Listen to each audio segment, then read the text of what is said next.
Yebantu asihlalani phansi ke sanhlanu phansi yobethu masikhe sithetheni le kaSigwaba. Masike singeneni kule kaSigwaba. Imani before nihlale phansi kalokusana abantase. Enzani lanto yenziwayo followishani. Sanuba njalo. Sanuba unfair. Sanuba unfair umuntu athi gyurugudu nihlale ezitulweni ningafollowishanga. Followishani kaloku bantase. Mamelani ke asikho kulonto. Mamelani utheni uSigwaba. Uthi uSigwaba yena apha ekuzeni kusake ngokunamhlanje. Ya, uthi ixesha ulikhumbula kahle ibipha ngo-3 ekseni. Yava andimazi ke uSigwaba nobe behleli okanye belele, but uthi yena kungena ikholo tyulugudu. Yava xa eyibamba le kholo kuthiwa hey xa uba ufonelwa ngabantu abasendlini phaa kuye because uthi yena bengekho sendlini, hence ndingayazi nobe belele okanye behleli ngo-3. Yava uthi tyulugudu ikholo. Ibisithi call hey kukufike abantu apha endlini. Kuthe sa amapolisa apha endlini, kuvalwe ngepolisa emnyango apha endlini, khawuleza ufika. Hey waqonda na hey makathathise because kaloku ungulo ufamous ezindabeni kuthethwa ngaye. Wabeqonda ish mandikhawuleze ndileqise pha otherwise sana uzawufika la honorable member unxiba iskipa esipink. Hayi nyani thaleqisa yepha. Uthi xa efika ke ngoku phaa kuye endlini ufika hanyani kuthiwe nqwadalala, kuvalwe nyani ngepolisa emnyango. Uthi ufike enqwadalala amapolisa wonke kuZN Mntasi KwaZulu Natal, amapolisa wonke alapha abe esithi amapolisa mhlonitshwa hayi asizelanga into ibitheni, sicela nje uthatha abantwana ubafake erumini ebucala bangayiboni yonke lento sizawuyenza. Siyacela mhlonitshwa nomamakho uzama umbeka bucala. Uthi kumamakhe naye bepha, mamakhe akaphilanga nakakuhle shem. Uthi bathi hayi mbeke bucala mhlonitshwa. Uthi hayi nyani yasotwa out yonke lonto. Uthi after yonke lonto isotwe out kwathiwa hayi ke size ngalo anaphepha apha bemfuna ukuthi phepha. Besithiwa size ngalo mcimbi bathi besibembonisa iwarrant. Kuthiwa iwarrant yakhona 6 pages. Kuthiwa kukho money laundering, kukho corruption. Uthi hey ayikho into ebebeyicinga abangayifakanga apho. Akutsho mna ke guys kukhutsha uSibiya. Uthi bafake yonke into ebebeyicinga pha bayifaka pha kola phepha. Bathi hayi ke mhlonitshwa njengoba iphepha lisitsho kuzafuneka senze ke ngoku i-search and seizure. So sizawusearcha ke apho kwakho mhlonitshwa but into esiyifunayo kahle zii-gadgets. Yabo hayi nyani basearcha bazithatha ii-gadgets. Uthi bathathe i-laptop eyi-1 bathathe ifowuni about 4 or 5. Ndava enye ijournalist ikhuza zezakho zonke 4 to 5. Hayi ndaqomba nobuthi mbuza into emuncu yabo hayi fine.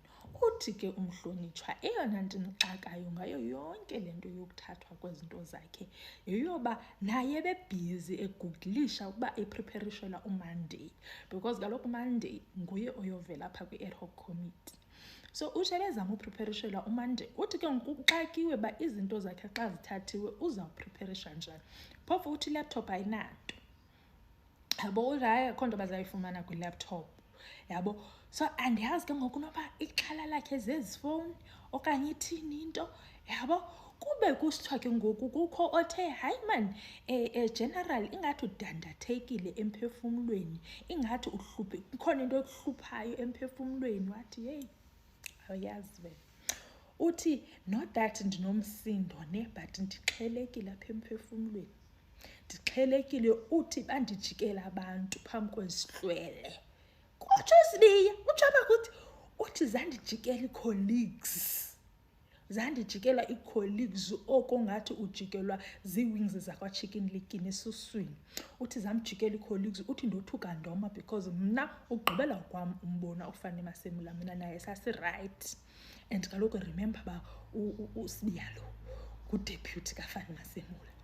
Uthi ugqibela kwam umbona mna naye sasirayithi mos sasihleka yonke into yayirayithi. So ndiyayothuka leyo yoba ngoku azothetha into ezinkulu kangaka ngam kwezi TV. Yabo kube kusithiwa wena general uthini ke ngoku ngayo yonke lento bayenzayo kwathini wathi yeyi ninani kukho laa mkhwanazi. Wathi kukho laa mkhwanazi, uthi uyambona umkhwanazi uba une-anger and kukho i-vengeance ayifunayo. Uthi uyakwazi umkhwanazi athi ethetha ngomnye umntu, mhlawumbi ethetha ngo-O'Sullivan, aphinde athi but kukhona laa Sibiya. Athi ethetha ngoNkabinde athi but kukhona laa Sibiya. Yaba uthi uyakwazi umkhwanazi abe ethetha ngento engadibenesananga nam andifake. Akutsho mna ke mantase, kutsho uSibiya. Yho, kutheni ngoku ndisithi nguSibiya nkosi yam? Kutsho uSigwabha. Yaba? So uthi ke yonke lento yena imhethile.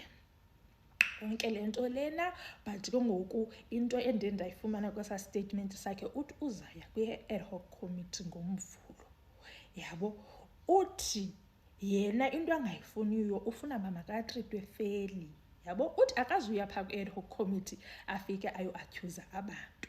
Uthi uzaya kwi-ad hoc committee afike ayozithethelela yena against izityholo ezi abekwa zona. So uthi uya for uyozidefenda.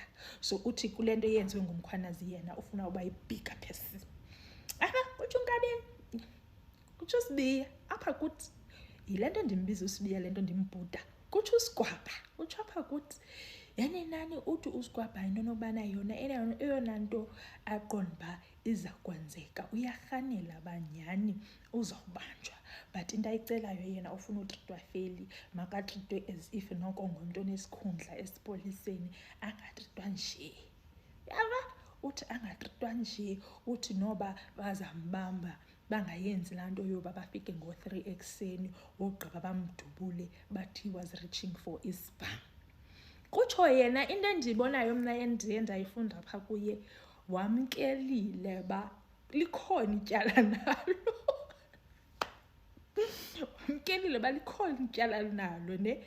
But ke ngoku apha kwamkeleni kwakhe, uthi ingaske guys ninganditriti just like a common criminal. Yebo, ingaske ninditriti noko njengomntu ohloniphekileyo, njengesihlonitshwa. Understand? Ndiphike up loo nto ke mna ke kulaa nto ibithethwa nguSibiya, because uyithethile into yobana no, i-search yona was conducted professionally. Zithathiwe ifowuni, ithathiwe i-laptop, bamnikile ne-search warrant, usetshelwa ntoni kwathini izityholo against yena, yonke loo nto leyo. Yava? So ke ngoku uthi yonke loo nto leyo yenzekile, so ucela ke ngoku uba atritwe fairly, even if uyabanjwa angabulawa. Ndiyayiqonda, angabulawa, abanjwe nje. Yabo? Okanye even if uyabanjwa angabe xaxanyiswa abefakwa amatsheyina. Yabo? Abanjwe nje. Niyam-understand uSibiya into ayithethayo guys?